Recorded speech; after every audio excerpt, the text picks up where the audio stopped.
राजा सिंह जो बयान गुस्ताखे रसूल का जो बयान दिया, आप कह रहे हो वैसी का रिश्तेदार है, मानो के आवाज उठाते हैं वैसी? कहाँ उठाते हैं? कहाँ नहीं उठाते, ये बताइए। सदन में उठाते हैं, सड़क पे उठाते हैं। क्या होता है उठाए तो?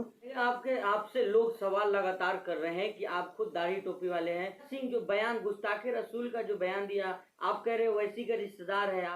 मैं रिश्तेदार नहीं कहा, मैं तो राजा सिंह को फेसबुक के ऊपर आके गालियां देता हूँ।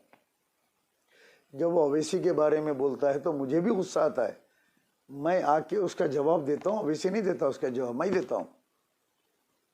तो आप कह दें कि रिश्तेदारी है? रिश्तेदारी नहीं है, सियासी पलाव है ये। राजा सिंह बाकी रहे।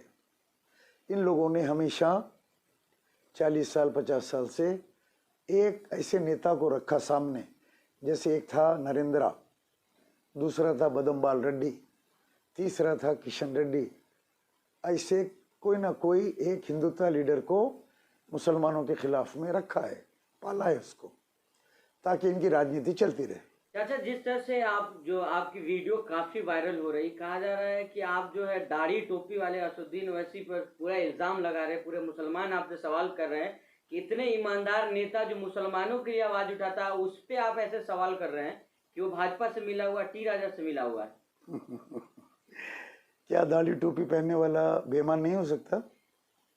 दाढ़ी टोपी मैं भी पहना हुआ हूँ, तो क्या सर्टिफिकेट है दाढ़ी टोपी पहनने का कि मैं ईमानदार हूँ? अरे मुसलमानों की आवाज उठाते हैं वैसी। कहाँ उठाते हैं? कहाँ नहीं उठाते, ये बताइए। सदन में उठाते हैं, सड़क पे उठाते हैं। क्या होता है उठाए तो? उसका रिजल्ट बताए मुझे अब। कोई तो है ना कि जो आवाज उठाए, बाकी और कोई नेता भाई आवाज को लेके क्या करेंगे? आवाज तो ऑटो वाला भी चिल्लाता है, मौज की बंडी वाला भी चिल्लाता है, आवाज लगाता है। वो पान बेचने वाला भी आवाज लगाता है, आओ पान खाओ चाय पियो। तो सदन में बोलते हैं ना, सरकार सुनती है उनकी बात को। सुन के कोई एक एग्जाम्पल मुझे बताइए, सरकार ने उनकी बात को सुन के उस बिल को रोक दिया है? आप बताइए मुझे। ट्रिपल तलाक का बिल फाड़ दिए थे, आपने देखा? नहीं देखा? हाँ देखा ना। हाँ। और उनका जो बीआरएस का जो अलायंस है केसीआर के साथ, वो उसकी तायद करा ना, उसको सपोर्ट किया बिल को। आर्टिकल 370 के ऊपर ये गड़बड़ कर रहे हैं पार्लियामेंट में, फिर इनका जो नक्टा मामू बोल रहे हैं वो तायद कर रहा है। अरे तो वो ईमानदार है ना, दूसरा क्या है, उससे थोड़ी आप किसी को जज करेंगे। आप एक बेईमान के साथ आपकी दोस्ती है, आप बोल रहे हैं कि आपका शौहर खराब है, मैं बीवी नेक हूँ। कैसा होता है सर? आप मियाँ बीवी है दोनों, केसीआर आपके मर्द है, केसीआर की बीवी है, बीवी गड़बड़ कर रही है, तमाशा, और शौहर उधर साथ दे रहा है मोदी को। 10 साल से ये तमाशा हो रहा है, जोरो मर्द का, ये अलायंस का है। वो कह रहे हैं कि कुछ भी हो जाए बीजेपी से हम कहीं नहीं मिलेंगे। अगर इतना ही डाउट है आपको तो मक्का मदीना चलिए, आप हम हमारे लिए बद्दुआ करिए, हम आमीन बोलेंगे, जाइएगा आप। जरूरी नहीं है। आपके वालिद जो है कुरान सर पे उठा के मैं बाबरी मस्जिद का सौदा नहीं किया बोले थे।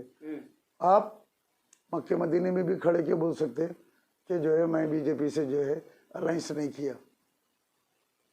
अब वो फैमिली को बिलोंग्स करते हैं कि वो कसम भी खा सकते हैं खड़े के।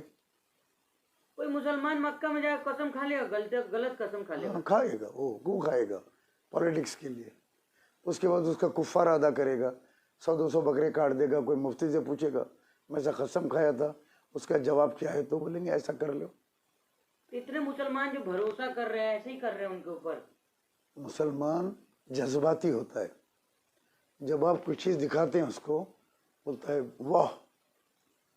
बस ये मुसलमानों की दुनिया में कमजोरी है। देखिए आप, झूठा हमारा लीडर नहीं हो सकता, हमारा अमीर नहीं हो सकता। एक झूठे के लिए कुरान में अल्लाह सुब्हानहू तआला ने कहा है कज़्ज़ाब। कज़्ज़ाब के माने झूठा, झूठे पे अल्लाह की लानत। कुरान की आयत है ये। अब ये इतना झूठ बोलते हैं असदुद्दीन ओवैसी, तो मैं इसे मुसलमान ही कैसा मानूं? मुझे तो शक है ये मुसलमान की कैटेगरी में कैसा है। ये अल्लाह को गवाह रख के कहता है कि मैं उस्मानिया दवाखाने में एक बच्चे के ऑपरेशन में 15 बॉटल खून देता था, लेके भागता था, ले आके देता था ऑपरेशन थिएटर को। ये खुद भाग के दे रहे हैं 15 बॉटल खून। क्या ऐसे झूठे आदमी के ऊपर भरोसा किया जा सकता है? अरे जबान फिसल नहीं सकता है। मोदी जी का फिसल जाता है, राहुल गांधी का फिसल जाता है। अल्लाह तो गवाह वैसे है, कोई ये थोड़ी है, जीन थोड़ी है, जब इंसान है, गलती जब हो जाती आपने है। 15 बॉटल नहीं दे सकते, एक बैरिस्टर है आप कैसा कोट कर सकते हैं कि 15 बॉटल, एक बॉटल लेते हैं उसके बाद में 1-2 महीने का टाइम होता है उसके लिए, आप एक टाइम में 15 बॉटल अच्छा दे रहे हैं। ठीक है, जबान फिसल सकता नहीं है, बोलता जज्बाती हो जाता है इंसान। अच्छा, बोल दिया। आपके भाई अकबरुद्दीन अवैसी जेल से, वो केस में से, भड़काऊ बच्चन में से कैसे निकल गए, कैसे बरी हो गए? सजा काट के निकले हैं, सजा नहीं काटी हुई ना, नहीं हुई ना, सजा नहीं हुई। नहीं ना, यूपी इलेक्शन के बाद में खत्म हो गया केस, वो बरी हो गए। ये गिफ्ट कौन दे? कोर्ट का फैसला चाचा, आप ये- सवाल उठाइएगा, मतलब ऐसे ये देखिए, मुसलमान नेता पे ऐसे सवाल ये उठाइएगा। ये गिफ्ट कौन दिया इनको? अकबरुद्दीन अवैसी को।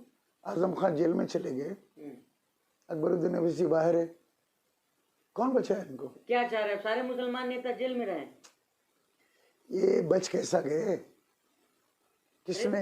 निर्दोष थे, बच गए, कोर्ट फैसला करेगा ना। नहीं, कोर्ट का फैसला, इसके अंदर एक सियासी एंगल भी होता है, और वो सियासी एंगल यूपी इलेक्शन के बाद कोर्ट का फैसला आया जिसमें अकबरुद्दीन अवैसी को फ्री कर दिया गया, और ये gift from Yogi Adityanath and Amit Shah to Asaduddin Owaisi. Yogi Adityanath की बात कर रहे हो, उत्तर प्रदेश में जाकर ललकारते हैं असदुद्दीन ओवैसी, योगी आदित्यनाथ को चैलेंज करते हैं।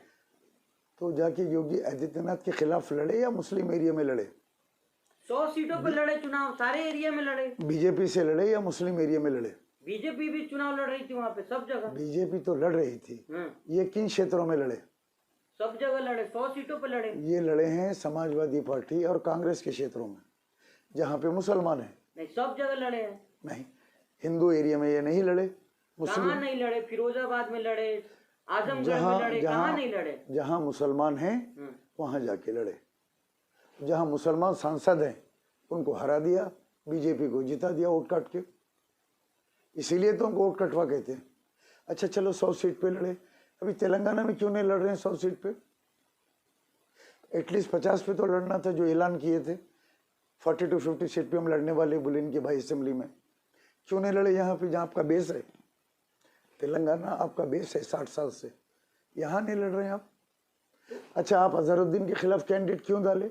लास्ट टाइम नहीं लड़े आप वो सीट। अरे तो राजनीतिक पार्टी है, वो तो अपनी मर्जी से चुनाव लड़ेंगे ना, कहाँ नहीं लड़ना, कहाँ वो पूछ के थोड़ी किसी से लड़ेंगे। सीएम केसीआर ने ऐलान किया कि एमआईएम के साथ हमारा 7 सीट पे अलायंस हुआ है, 7 सीट, जो 7 MLA है वो 7 सीट पे।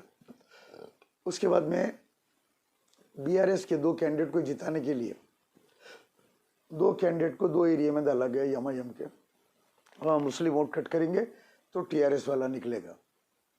इसीलिए अजहरुद्दीन के खिलाफ जाके एक उम्मीदवार को खड़ा किया ताकि बीआरएस का कैंडिडेट वहाँ पे तीसरी मर्तबा जीत जाए।